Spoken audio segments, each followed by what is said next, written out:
याच पार्श्वभूमीवर अधिक चर्चा करण्यासाठी ॲडव्होकेट डॉक्टर साधना महाशब्दे आज आपल्या स्टुडिओत आले आहेत. नमस्कार. 9:30च्या बातमीपत्रात आपलं मनपूर्वक स्वागत. सरकारच्या परवानगीशिवाय देणगी गोळा करण्याच्या बद्दलचा जो राज्य सरकारचा निर्णय आहे त्याबाबत काय सांगाल? कालच मंत्रिमंडळाने निर्णय घेतलाय की देणगी गोळा करणं किंवा ती देणगी गोळा केली ती कुठल्या उद्देशाने गोळा केली यासाठी अर्ज करायची आवश्यकता आहे आणि हा अर्ज धर्मादाय आयुक्तांकडे करून ती ज्या उपक्रमासाठी देणगी घेतलेली आहे त्याचा विनियोग कसा केला याचीही माहिती म्हणजे याचा हिशोब त्यांना धर्मादाय आयुक्ताकडे द्यायचा आहे. तर हा जो निर्णय आहे हा निर्णय खूप महत्त्वाचा आहे. खास करून हा निर्णय ज्या संस्था ऑलरेडी रजिस्टर्ड आहेत त्यांच्यासाठी तर आहेच, म्हणजे त्यांचे उद्देश आणि एम ऑब्जेक्टिव्ह जे काय आहेत त्यामध्ये त्यांनी काय करायला हवा, कसा वापर करायला हवा हे दिलेलं असतं. पण अशा खूपशा संस्था असतात ज्या रजिस्टर्ड नाही आहेत आणि तरीही म्हणजे जसं सत्यनारायणाची पूजा आहे तर टोळकं करून मुलं येतात आणि धाकधपटशा करून वर्गणी गोळा केली जाते. तर अशा पद्धतीने जेव्हा वर्गणी गोळा केली जाते तर ती वर्गणी गोळा करणाऱ्यांवर सुद्धा चाप बसवणारी यंत्रणा ह्या निर्णयामुळे म्हणजे जेव्हा दोन्ही विधिमंडळामध्ये हे पास होईल, राष्ट्रपतींची सही होईल, ऑफिशियल गॅझेटमध्ये त्या निर्णय घेतला जाईल तेव्हा त्याच्यात जे लिखित स्वरूपात असेल. पण मुख्यत्वे करून आपला जो महाराष्ट्र सार्वजनिक विश्वस्त व्यवस्था अधिनियमामधला सेक्शन 41C आहे तर त्याच्याप्रमाणे जेव्हा एखादी वर्गणी घ्यायची असेल तर ती वर्गणी अर्ज करून कशासाठी घ्यायचे आणि त्याच्यासाठी बऱ्याचशा गोष्टी म्हणजे हे सगळं ऑनलाईन होणार आहे. सगळ्यात महत्वाची बाब त्याची ही आहे की चॅरिटी कमिशनर म्हणजे धर्मादाय आयुक्त हे प्रत्येक त्याचं ऑफिस प्रत्येक जिल्ह्यामध्ये आहेत. आपले 36 आता पालघर वेगळा करून 36 आहेत पण 35 जे पूर्वीचे आपले जिल्हे आहेत त्याच्या सगळ्या जिल्ह्यांमध्ये धर्मादाय आयुक्ताचं ऑफिस आहे आणि ह्या ऑफिसमध्ये हे ऑनलाईन अर्ज करायला हवाय आणि ह्या ऑनलाईन अर्जामध्ये बऱ्याचशा गोष्टींची पूर्तता झाल्याशिवाय ते रजिस्ट्रेशनच होणार नाही आणि रजिस्ट्रेशन झाल्याशिवाय त्यांना देणगी गोळाच करता येणार नाही. पण बरेचदा असं जसं तुम्ही सत्यनारायण म्हणालात की गणेशोत्सव आहे मग किंवा नवरात्र आहे यासाठी देणगी दिली जाते, आपल्याला पावती मिळते त्याची. पण मग मला समजा 50 रुपयेच द्यायचे आहेत, मग तुम्ही 500 द्या, शेजारच्यांनी दिलेत 1000 द्या, असं जे केलं जातं ह्याच्या बाबत काय करू शकतो सामान्य माणूस? सामान्य माणसाला एक तर आधी हे जे देणगी मागायला येत आहेत त्यांच्यावर आता बंधनं आलेली आहेत आणि ह्या कायद्यान्वये जर त्यांनी चुकीच्या पद्धतीने म्हणजे धाकधपटशा करणं ही सुद्धा एक पद्धत चुकीचीच आहे.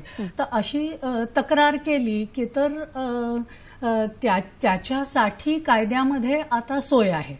तर त्या दृष्टीने कायद्याचं आपल्याला काय जास्तीत जास्त माहिती असणं आणि त्याच्यात काय प्रोव्हिजन आहे ही माहिती असणं खूप आवश्यक आहे आणि त्या दृष्टीने अशा पद्धतीने देणगी गोळा करणं हे चुकीचं आहे हे त्यांना माहिती पाहिजे. आणि दुसरं म्हणजे आता हे जे ट्रान्सपरन्सी आलेली आहे म्हणजे ऑनलाईन रजिस्ट्रेशन आहे त्यामुळे कोणीही किती गोळा केली, कशासाठी वापरली, त्यांना कशासाठी वापरायची परवानगी आहे, त्यांनी काय काय केलं, तो हिशोब मांडला, हे सगळं केल्यानंतर त्यांना ते उत्तरदायी आहेत आणि ते उत्तरदायी आहेत किंवा ते चुकीची गोष्ट करतायत तर त्याच्यासाठी दाद मांडणं किंवा चुकीचं करतायत तर त्याला कार्य करायचं धाडस म्हणजे कायद्याची प्रोव्हिजन झालेली आहे ह्याची माहिती सगळ्यात सर्वप्रथम आधी नागरिकांना असायला हवी आणि आपल्याला जो हक्क दिलेला आहे तो बजावण्याची एक क्षमता शेवटी ही अधिकाराची जाणकारी असल्याशिवाय येऊ शकत नाही आणि तो वापरला पाहिजे. तुम्हाला अधिकार जो दिलेला आहे त्याचं जर जसं त्यांनी म्हटलं की जन्मसिद्ध हक्क आहे तो मी मिळवणारच म्हणजे तो काय असेल हरित देईल खाटल्यावरही होत नाही. त्याच्यासाठी लढाही द्यावा लागतो. त्याच्यासाठी तुम्हाला तुम्हाला जो अधिकार मिळालेला आहे तो बजावावा लागतो. तर तो हक्क बजावण्याचं धाडस दाखवायलाच हवं, हे मात्र नक्की आहे. आता सर्वसाधारणपणे आपल्याकडे कायदा केला किंवा करण्याआधीच त्याच्यामध्ये पळवाटा काढलेल्या असतात, तर आता तसं काही असं होईल असं वाटतंय? कारण आता ऑनलाईन आहे म्हणताय, त्यामुळे पारदर्शकता नक्कीच राहील. बरोबर आहे. आता आज जे आपण चर्चा करतोय किंवा जेव्हा सार्वजनिक कार्यक्रम होतात तर त्याच्यासाठी ऑनलाईन रजिस्ट्रेशन लागतं, त्याच्यासाठी कसे विविध पूर्तता कराव्या लागतात आणि त्यांनी त्याचा विनियोग कसा केला हे सगळी माहिती ऑनलाईन आहे. RTIच्या अंडर म्हणजे माहितीच्या अधिकाराखाली आपण जर मागितलं तरी ती उपलब्ध आहे. तर ह्या सगळ्याचा उपयोग नागरिकांनी जागरूकतेने करायला हवा, की जसं एखाद्या संस्थेने त्याचा दुरुपयोग केला तर त्या संस्थेतील पदाधिकाऱ्यांनी किंवा त्याच्या मेंबर्सनी पदाधिकाऱ्यांकडे दाद मागितली पाहिजे, तक्रार केली पाहिजे, धर्मादाय आयुक्तांकडे तक्रार केली पाहिजे. असं जर वरचेवर होत असेल किंवा असं जर मोठ्या प्रमाणावर होत असेल तर आपल्याकडे PIL सुद्धा आहे. म्हणजे मला तुम्हाला सांगावं असं वाटतं की आता हा जो काही कायदा आला तर ह्याच्या मागे न्यायालयांचा जो काही निर्णय आहे, जसं जस्टिस ओक साहेबांचा निर्णय आहे doctor Mahesh Bedekar versus state of Maharashtra, किंवा जस्टिस कानडे साहेबांचा निर्णय आहे, ज्याच्यामध्ये वारंवार कोर्टाने विशेषतः दहीहंडीच्या उत्सवासाठी तुम्ही जी काही वर्गणी गोळा करता त्या वर्गणीचा विनियोग कसा करता याच्यावर सरकारचं काहीतरी नियंत्रण आहे. आणि हे नियंत्रण सरकारनी ठेवण्याच्या दृष्टीने हा आता कायदा येतोय की आणि त्याच्यामध्ये जे ऑनलाईन आहे किंवा जी ट्रान्सपरन्सी आहे, जी माहिती आहे, ही माहिती वापरून त्याचा जर गैरवापर होत असेल तर त्याच्याबाबत दाद मागण्यासाठी धर्मादाय आयुक्त आहे, आपल्याकडे पब्लिक इंटरेस्ट लिटिगेशन्स आहेत. तर ह्या दृष्टीने आता न्यायालय ही खूप जागरूक आहे. शिक्षा काय नक्की आहे ह्याच्यामध्ये? आपल्याकडे जसं महाराष्ट्र सार्वजनिक विश्वस्त व्यवस्था कायदा जो आहे त्याच्या अंतर्गत सेक्शन 66च्या अंतर्गत शिक्षा होतात आणि ह्या शिक्षा जसं दंडात्मकही आहेत आणि कारावासही आहे. तर मॅक्झिमम 3 महिन्यापासून 6 महिन्यापर्यंत जास्तीत जास्त कारावासाची प्रोव्हिजन आहे. तर आपल्याकडे आता मॅक्झिमम 25,000 अशा पद्धतीच्या दंडाची व्यवस्था आहे.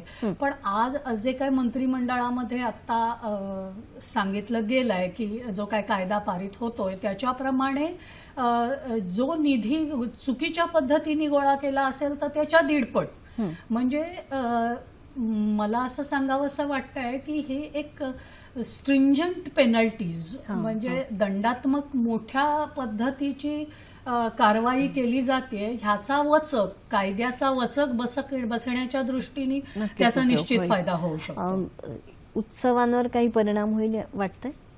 सार्वजनिक उत्सवांवर यामुळे